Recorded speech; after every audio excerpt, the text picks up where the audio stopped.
Some people they gather together to when somebody dies, they gather together and read Quran for the Answer the question. What sister is talking about Quran Khani, that there are some Muslims who after a person dies, they gather together and they read the Quran, thinking that it will be good for the person who's dead. Sister, there is no Quranic verse or there is no hadith of the Prophet which wherever, anywhere it's mentioned that you should do this. If a person is alive, when he's alive, you should read the Quran. Now imagine a person dies and then you read the Quran for him. There is no evidence in the Quran or the Hadith. This is a bid'ah, sister. It is an innovation.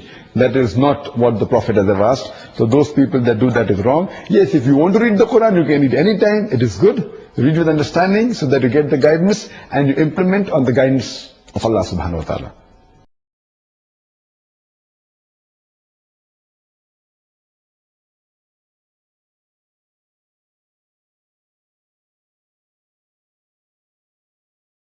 Hukum menghadiahkan Al-Quran. Ini gimana nih? Itu kadang kan di masyarakat sering kita mendengar hadiah ila hadrati fulan al-fatihah a'udzubillahi minasyaitonir rajim. Atau misalnya baca yasinan buat si mayat atau baca Quran, ya kan? Iya. Apa hukumnya? Terjadi ikhtilaf para ulama.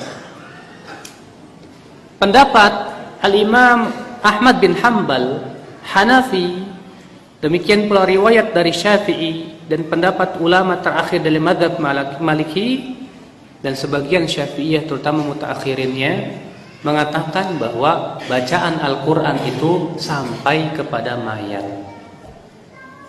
Sampai ke mana? Ke mayat. Iya.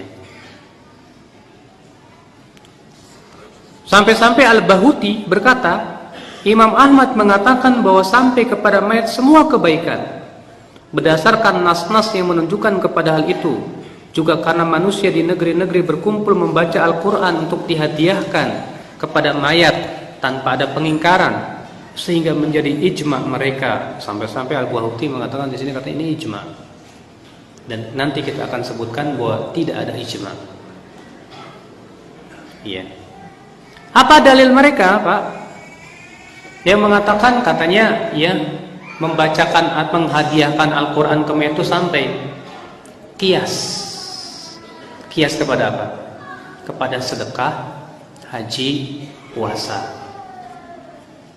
Kan disebutkan dalam hadis sedekah untuk mayat itu sampai. Disebutkan dalam hadis menghajikan orang itu boleh.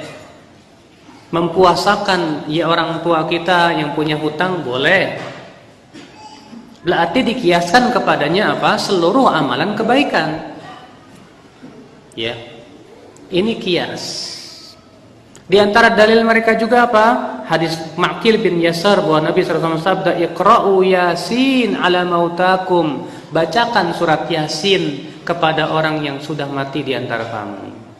Tapi hadis ini akhir dhaif.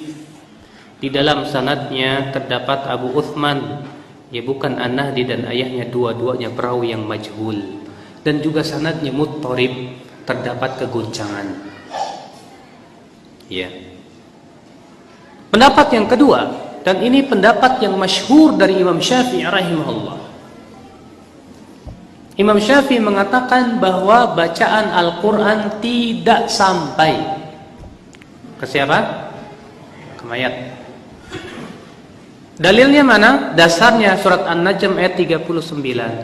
Allah berfirman, "Wa alaysa lil insani illa ma sa'a." Manusia tidak akan mendapatkan kecuali apa yang dia usahakan.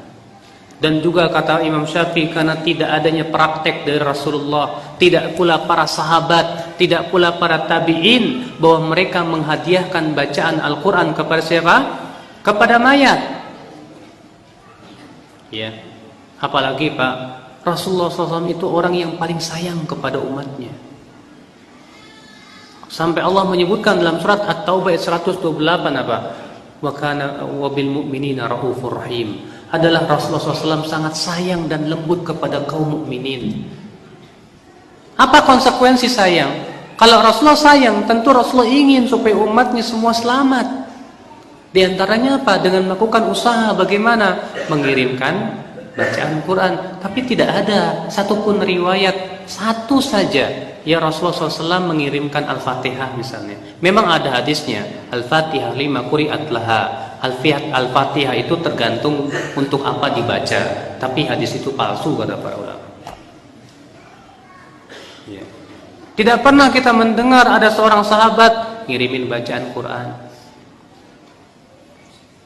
Makanya ini hujah. Maka dari itu Al-Imam Ibnu Katsir rahimahullah dalam tafsirnya, Al-Imam Ibnu Katsir dalam tafsirnya berkata, dari ayat yang mulia ini ketika menafsirkan An-Najm ayat 39, Imam Asy-Syafi'i dan para pengikutnya beristimbat bahwa bacaan Al-Quran tidak akan sampai kepada mayat, karena itu bukanlah amal mayat, bukan juga usahanya.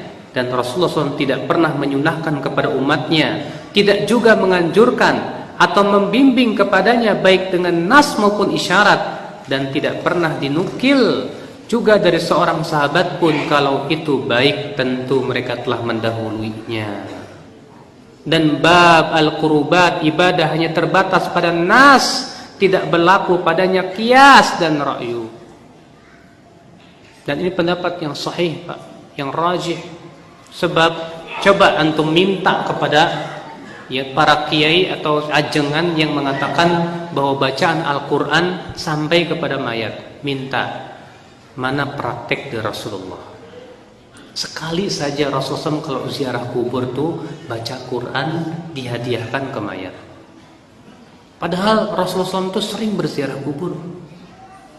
Di suatu malam ketika Rasulullah SAW diperintahkan oleh Allah untuk berziarah kubur Baqi, lalu kemudian diikuti oleh Aisyah dari belakang.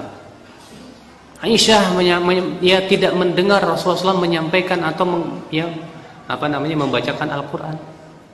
Bahkan ketika Aisyah berkata kepada Rasulullah, ya Rasulullah, kalau saya berziarah kubur, apa yang harus saya baca?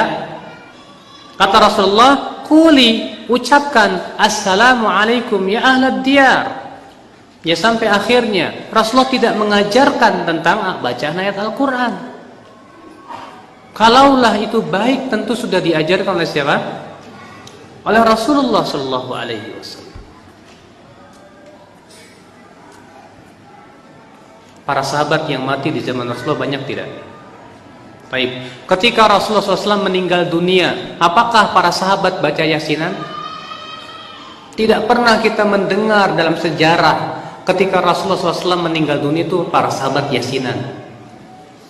Silakan dibuka kitab-kitab bagi mereka yang mau berpikir, ya, kitab-kitab hadis dengan sanad-sanadnya. Ketika Rasulullah meninggal dunia atau Abu Bakar meninggal dunia, tidak pernah kita mendengar para sahabat kumpul baca yasinan.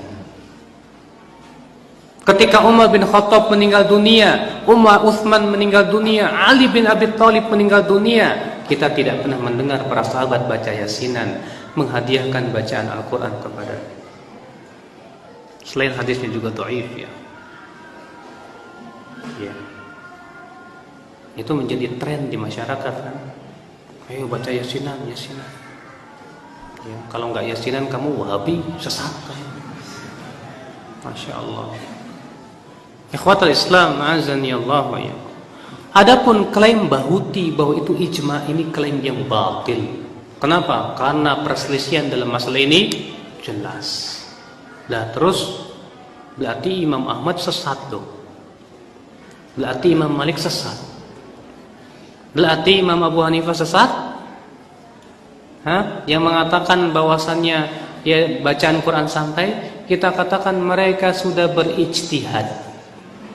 Dan orang yang berijtihad itu kalau benar dapat 2 pahala, kalau salah dapat 1 pahala. Berarti buat mujtahidnya dapat pahala, lah buat antum kalau tahu itu salah dapat dosa kalau tetap ngikutin juga. Ya akhi, dalam masalah perselisihan ulama, hujah kita bukan ulama. Kalau ketika terjadi ikhtilaf ulama, hujah kita apa? Al-Quran dan Sunnah Rasulullah SAW. Makanya kalau ada orang berkata, sampean kan punya ulama, saya punya ulama, ya masing-masing aja. Kita katakan, apa benar, apa pernah kita mendengar ada ulama yang hujahnya begitu? Imam Syafi'i ketika dialog dengan Imam Ahmad bin Hambal tentang masalah tarikus shalah, ya orang yang meninggalkan sholat hukumnya kafir atau tidak. Imam Ahmad membawakan nas dalil, Imam Syafi'i membawakan dalil. Tidak pernah kita mendengar para ulama ketika dialog, sampean punya ulama, saya punya ulama. Itu perkataan orang bodoh biasanya.